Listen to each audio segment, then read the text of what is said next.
دعا ہمارے prime minister مال تو بنا لیتے ہیں، یہ تو انہیں مال تو بنانا آتا ہے، اور تعریفیں بھی دیکھ لیں ان کی ہو رہی ہیں بڑی سنگین قسم کی۔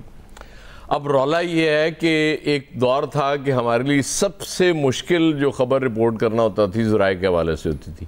آج مجھے لگتا ہے کہ سب سے زیادہ مستند خبر ہوتی ہی ذرائع کی ہے، کیونکہ سیدھی بات پتہ نہیں کیا ہو گیا ہمیں کہ ہم اون کرنا پسند ہی نہیں کرتے چیزیں۔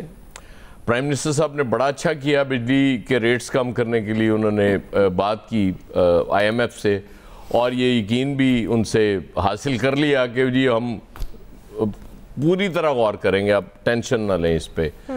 بڑی اچھی بات ہے، بجلی کے ریٹس کم ہوں گے، ظاہر ہے انڈسٹری تو پھر ہی چلے گی، لیکن کسی پرائم منسٹر کو کبھی یہ خیال نہیں آتا کہ وہ آئی ایم ایف سے یہ بھی بات کر لے کہ یہ جو ملازمین ہیں بیچارے تنخواہ دار، وہ ان پہ جو اتنا زیادہ ٹیکس لگا دیتے ہیں ہم، وہ یہ بھی ہمیں کم کرنے کی اجازت دے دیں کہ ہم ان پہ کوئی تھوڑا ٹیکس ہی کم کر لیں۔ اچھا وہ نہ آئی ایم ایف اس کے لیے تیار ہوتا ہے، ایون غور کرنے کے لیے بھی تیار نہیں ہوتا، باقی چیزوں پہ تیار ہو جاتا ہے جو مطلب اوپر والی وہ مراعات ہیں اس کے لیے آئی ایم ایف کو بھی کوئی ایشو نہیں ہوتا۔ 6 رکنی بینچ کو تیار کرنا پڑے گا۔ رولا وہی ہے کہ وہ ساری چیزوں کے لیے مان جاتے ہیں کہ صرف یہ ہے کہ یہ تنخواہ دار طبقہ اس پہ ٹیکس اور بڑھا دو، اس کی وجہ یہ ہے نا کہ یہ بڑا آسان ہے، اس کے لیے مشکل نہیں ہوتی بالکل بھی۔ بڑی اچھی بات ہے، اکنامک ایکٹیویٹی ہو رہی ہے، سٹاک ایکسچینج بہت اوپر گئی ہوئی ہے، سیکیورٹی اسٹیبلشمنٹ کا 2 چیزوں میں تو بہت ہی زیادہ رول رہا ہے، اس میں کوئی شک نہیں ہے۔ ایک تو ڈالر کو اسٹیبلائز کرنے میں، ڈالر اوپر بہت زیادہ 300+ پہ جا کے واپس لانا، اس کے بعد چلیں پھر بھی ابھی بھی تھوڑا زیادہ ہے لیکن یہ اچیومنٹ ہے۔ پھر مجھے یہ میرے ذاتی علم میں ہے کہ آئی پی پی سے جو معاملات چلے اس میں بھی سیکیورٹی اسٹیبلشمنٹ کا بہت رول رہا، لیکن ہم یہ کیوں ان کو کوئی ڈیفرینشیٹ کر رہے ہیں کہ گورنمنٹ کوئی اور ہے اور سیکیورٹی اسٹیبلشمنٹ کوئی اور ہے؟ یہ دونوں ایک ہی ہیں اصل میں، تو اس وقت تو کوئی شک نہیں ہے۔ وہ آنرشپ شہباز صاحب کی تعریفیں ادھر سے بھی ہوتی ہیں، وہ آئی ایم ایف سے ہوگی تو کوئی نئی بات تو نہیں ہے۔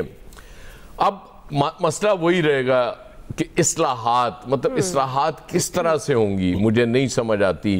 یہ چند چیزیں کر کے آئی پی پیز کا رولا کر کے اور ڈالر کو آپ نے سٹیبلائز کر کے آپ سمجھتے ہیں کہ یہ اصلاحات ہوگی، یا وہ جو آپ محکمے وہ ختم کر رہے ہیں، محسن نقوی صاحب کو مبارک ہو، ایک اور منسٹری آج باقاعدہ مل گئی ان کو، اینٹی نارکوٹکس والی بھی، وہ بھی وزارت داخلہ میں ضم ہو گئی، تو وہ تو بڑے زبردست اس وقت بڑے لکی ہیں محسن نقوی صاحب، بڑے ٹھیک جا رہے ہیں، اور الیاس صاحب خوش ہو جاتے ہیں جب ان کی تعریف کی جائے۔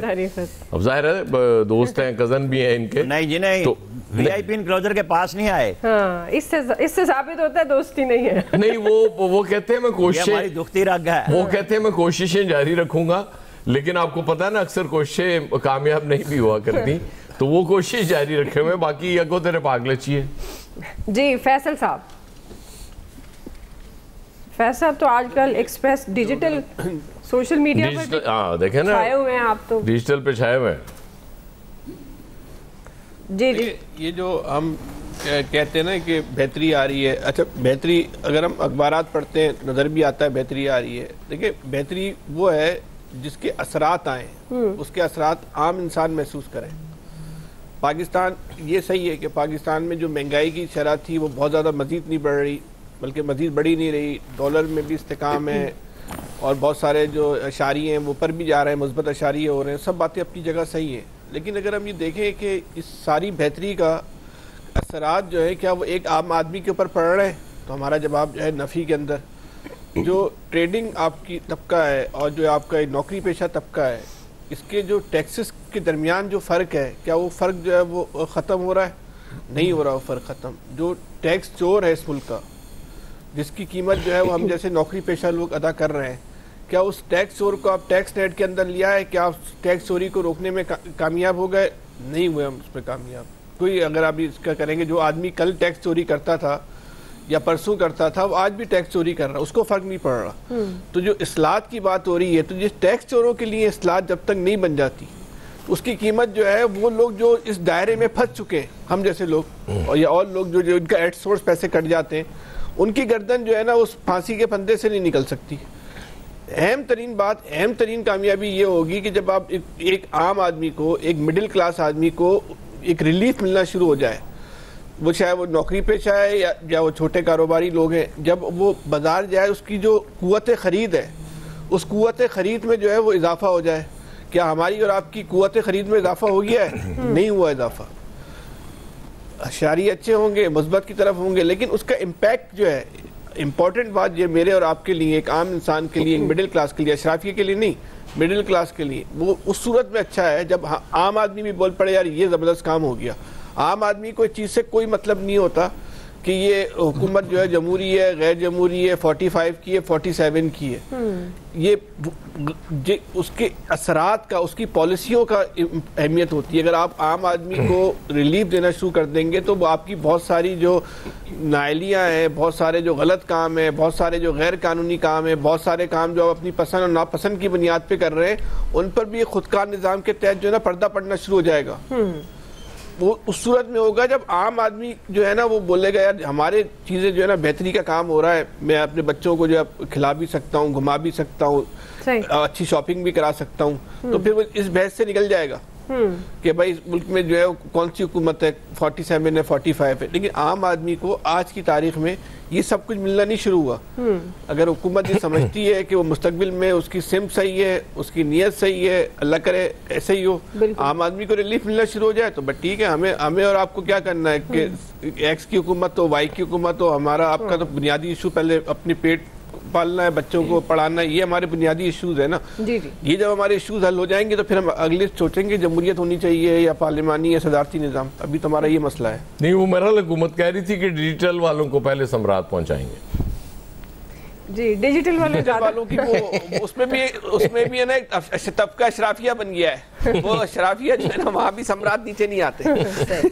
جی الیاس صاحب دیکھیں ملک کے نا اشرافیہ نے بڑا پریشان کیا ہوا ہے. لیکن بالکل کہہ رہے ہیں کہ اکانومی اسٹیبل ہو رہی ہے، جب گروتھ ہوگی تو تب اس کے ثمرات جب آئیں گے. اب دیکھیں انہوں نے ٹیکس کے جو کیا کہتے ہیں اس کی ریشو کو کم کرنا چاہیے تاکہ، اور جو لوگ ٹیکس نیٹ میں نہیں ان کو ٹیکس نیٹ میں لانا چاہیے بجائے کہ وہی برڈن پے کرتے رہیں.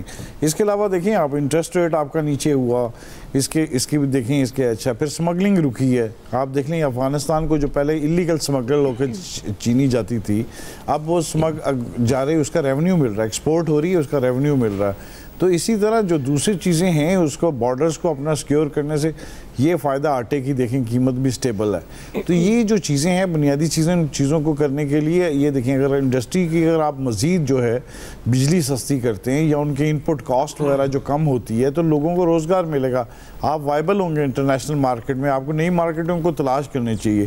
آپ تو دیکھ لیں ایکسپورٹ پروموشن بیورو جو ٹریڈ ڈیولپمنٹ اتھارٹی وغیرہ جو ادارے ہیں، ان اداروں کا کیا کام ہے کہ آپ کی ایکسپورٹ کو بڑھانا، نئی مارکیٹ تلاش کرنا.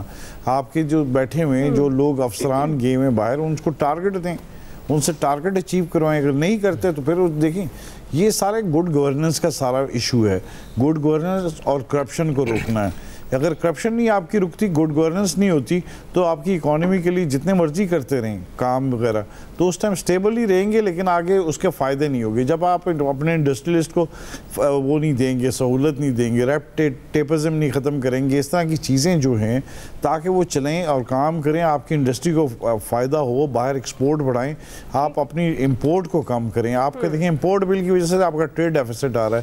جو مین چیز ہے کہ آپ کا جو ٹریڈ ڈیفیسٹ ہے وہ الٹیمیٹلی آپ کو پھر ڈالرز وغیرہ کی آپ کے شارٹ فال کا سامنا کرنا پڑتا ہے. تو اسی لیے تب جب تک فورن ایکسچینج اپنا نہیں کمائیں گے، باہر سے لے کے آئیں گے، وہ ایکسپورٹ پروسیڈز نہیں آئیں گی تو پھر اس کے بغیر تو کچھ ایسا نہیں چلتا. آپ کو اپنی گڈ گورننس لانی ہوگی اپنی اکانومی کو سٹیبل کرنے کے لیے. یہ سب سے بہتر ہے کہ کرپشن کو بھی روکا جائے، جو کہ اس وقت گورنمنٹ سے نہیں کسی سے رک رہی بلکہ ریٹ بڑھ رہے ہیں اس کے. کرپشن تو کہتے ہیں 2% بڑھ گئی ہے، وہ اس کا بڑھے گی بالکل، اس کے تو کوئی روکنے والا نہیں ہے. ٹھیک ہے جی. آپ کا بریک کوئکلی ناظرین، بریک سے واپس آئیں گے. چیمپئنز ٹرافی سے پہلے قومی ٹیم کو ٹرائی نیشن سیریز کا ایک بڑا چیلنج درپیش ہے. ہم سوال یہ اٹھا رہے ہیں کہ پی سی بی کا سارا فوکس اسٹیڈیم بنانے پر ٹیم کی ناقص سلیکشن کا ذمہ دار کون ہوگا؟ رائے لیتے ہیں بریک کے بعد.